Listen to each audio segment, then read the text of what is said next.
So, welcome to episode 2. So, I am following on from what I spoke about in episode 1, and we are I'm going to speak a little bit further onto my journey and just more about how I became a PT.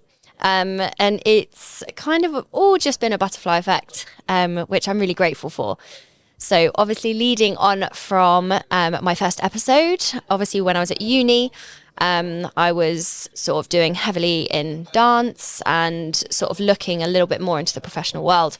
And I was going to, after uni, see what the dance world had to offer. And I finished uni in COVID year, so 2020, and we were about 2 weeks from our final performances. We'd obviously worked pretty much most of the year towards, and it all stopped. It all got cancelled. And so we were all thinking, one, terrified of what was going to happen, like what COVID was sort of up in the air anyway. And obviously at the start, everyone's like, oh no, that's not going to happen. It's not a thing. No, it definitely was. So we had to just kind of flee from uni and go home and be with sort of the families and everything. And it was a really difficult position in knowing what was going to happen in terms of the sort of performing industry. And I always knew I wanted to get my PT qualifications. So I thought, actually, let's come away and see if I can do this earlier than I planned. So after uni, like I said, I was going to see maybe looking at professional pantomimes and sort of taking a level up in the performing side of things. But obviously all of that stopped completely, and obviously the whole world was in lockdown. So I was fortunately furloughed from the restaurant that I worked at all through uni. And I always loved it. I loved working in the restaurant, and it was sort of like you're chatting away to people, and it's just a very enjoyable experience. And you're sort of in a way performing, you want to sort of make everyone else's experiences really happy. So I've always enjoyed just being sort of my little bubbly self. And most people who meet me think I'm a bit crazy on that side of things, even if it is at 6 a.m. when I have clients. But so I was furloughed from the restaurant, and I sort of thought, okay, let's make use of this time that I have at home. I'm not doing anything else. Uni's pretty much finished. We had to end up doing everything else for our final performances online, and which made it a bit difficult. So then I got going. I sort of spoke around to people I knew, other trainers, what courses they did. And it was really hard to figure out what one was right, but more or less, pretty much all PT courses are more or less the same. There's different levels, and there you can add nutrition, you can add level 4, you can add this, you can add that. There's add-ons, there's pre and postnatal. There are so many different courses that you can run. So I kind of did just the basics. So I did level 2, which is like your class instructor, and sort of just being able to be around people, and sort of if you got a job in a gym, you could sort of manage that and be fine with level 2. Obviously level 3 is then when you obviously need to be able to work one-to-one with people. So I got those under my belt, and it timed just well enough after lockdown that you could I could film some footage to submit. It was all an online course, and we had to do like essays and different things, and there was I don't know what the word is, webinars of sort of whilst you were doing coursework and making notes. And I've got notes galore at home still from when I did do it. And it just kind of followed on from there, really. So I just finished the course. I think it took about 10 to 12 weeks, I think. And obviously by that point, there was some restrictions that had lifted with lockdown. So we were able to do a little bit more. And I finished it all, and I spoke to sort of my local gym. And during this period of time when I was sort of getting into my, trying to think of the word now, getting into sort of just connecting with other like businesses and personal training, and trying to think of my branding and everything. And during all of that time, I did some lockdown classes with my a coach that I knew at the first gym that I went to. He offered some classes on Zoom, and I thought, I'm just going to join them. I'm doing nothing else. All I'm doing is just doing coursework bits during the day. And we ended up making a really, really close-knit group. We were doing lockdown quizzes, as everyone was.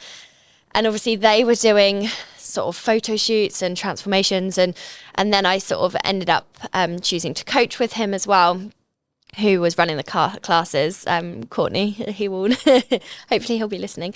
And so that's kind of where everything, Jenny, and I was really inspired by sort of how he did his coaching and other sort of the other people in the group, how they were training and everything. So I was like, okay, I'm definitely on the right path to know that I really love training and being around other people and encouraging them, which was pretty awesome. So then obviously fast forward, my course is complete and he was working in the gym local to me at the time. And I'm still there now, Jets in Farnborough. And so I spoke with the manager there, I spoke with him, I spoke with the owners, and I was ready to pretty much launch as soon as the gyms could open. Now, the gyms took a long time to open during lockdown. So in the meantime, before the gyms opened, I got my branding, I got my logo sorted. I started to sort of bring a website-ish together, sort of knowing what my sort of pathway was, but obviously I didn't know how it was going to hold. So I did some lockdown classes myself. So I did Zoom classes and they were really, really busy. And this actually set up my business really nicely in terms of people sort of knew who I was, knew what I was doing.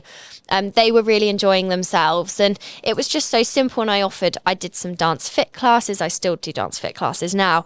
And I did some circuit based classes. I did like a booty burner class and I did some core classes.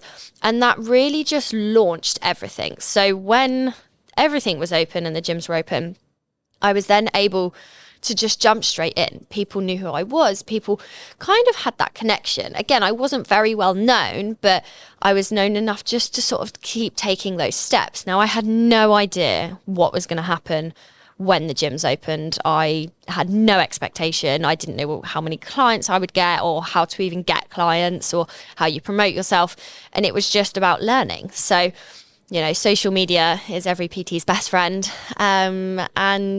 You just post about what you do, what you're interested in, what your people from my classes were doing, little testimonials. And I'm forever grateful for those Zoom classes. And I know there'll be some people listening who sort of have followed me and been with me since way, way back when. And that was sort of how it launched.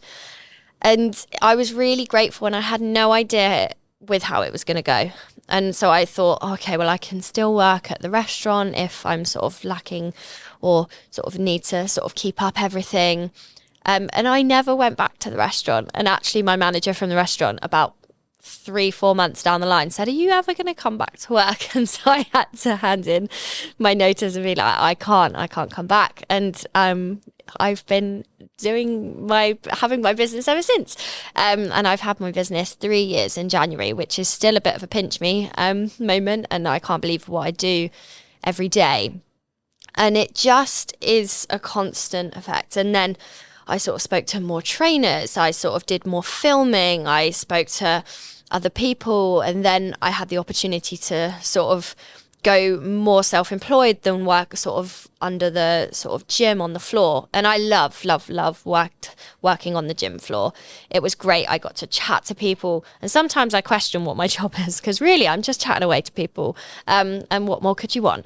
And helping and encouraging people along the way. And I think I've just always loved getting the best out of people and pushing them and seeing their potential, you know. And I think my first coach at the time, Courtney, he really got that out of me. And when I was ready to sort of go into the gym, I also did my own first photo shoot. Now, I will get a little bit further into my next episode, to my journey of becoming sort of a bodybuilder. It still feels weird saying that. And yeah, so it just was a constant effect, and it just domino after domino after domino. And all the people around me inspired me and helped me along the way in terms of my branding and my name. I didn't know what to call it. I no one ever tells you how to sort of just start something and be self-employed. And I've never now been properly employed. I had a 0-hour contract at the restaurant. I've never had a formal interview. And I think if I ever had to, I'd really, really struggle. So I'm all for sort of the self-employed life, and I wouldn't have it any other way. It has its challenges. There's pros and cons, but it's awesome. And my team are awesome. And it's just been building up. I now have done previous photo shoots with clients rather than me doing my own photo shoot. I was coaching a beautiful team of girls to their first photo shoot, and just understanding their body, their training, their confidence. I really push that in all of my clients and my team, and I obviously do a lot of one-to-one PT in the gym, and I also offer online coaching and training programs. And the bottom line is I want you to feel as confident as possible. Like, if you can walk in the gym and feel epic, like that is pretty powerful in how we feel in ourselves. And that's what I preach with my entire team. Not everyone has the same goal, and that's okay. We don't need to have all the same goal of being super shredded, or we don't need to have all the same goal of bulking up and being crazy. We can just enjoy just feeling good in ourselves and feeling energized and eating well. And sometimes we might want to just feel a little bit better and just sort of push for the physique we're going for. Some people push for more aesthetics, and you know, there's no one size fits all, and we can just enjoy those differences between everyone. And as my own journey sort of took place, it was then when I started working with my coach, who I'm with still now, of working in another gym. So I'm now working out of 2 gyms, in Physique Architect gyms in Fleet. So I'm also based out of there, and it's sort of, I love being here, there and everywhere. My life is crazy and crazy busy, but it's pretty awesome.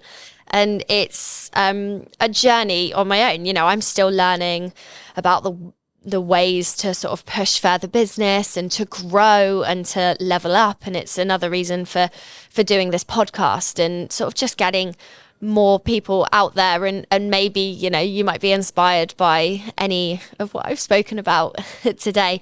And I think, you know, people, it's so normal to feel like, oh, you must go into the 9-to-5, or you must go to uni. And it was a fun fact, I never actually wanted to go to uni, but it was open that the course that I wanted to do just opened for 1 year at my uni that I did go to. And it's just how it pans out. When you get an opportunity, just take it. And we don't all have to fit in the 9-to-5 life. We don't always have to fit into, you know, being like earning loads. Like, you know, if you are happy and loving life in a little coffee shop, cool, like that is awesome. But, you know, you want to enjoy what you do, and be passionate about it. And I think that I really hope that comes across when I train people and in my own training and when I compete and God knows what and do my photo shoots. There's such a passion behind it, and there always has been since I've been really young, even from my dancing. So it's all just kind of stemmed all from that. But yeah, it's pretty awesome. So a little bit further on to me becoming sort of a PT, and obviously we lead on to the next episode incoming, about sort of how my bodybuilder journey took place, and yeah, I'm excited to share further on with you before I get more guests coming on after that. But yeah, thank you for joining, and hopefully this has inspired you as well.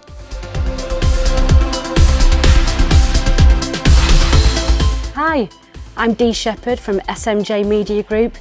If you like what we do, and if you enjoyed what you heard today, then please do continue to support us. Support us in our conversations, in our events, in our communication, and how we publish and how we promote all local businesses. So, how do you do that? Well, you can buy me a coffee. Where? buymeacoffee.com/SMJ Media Group.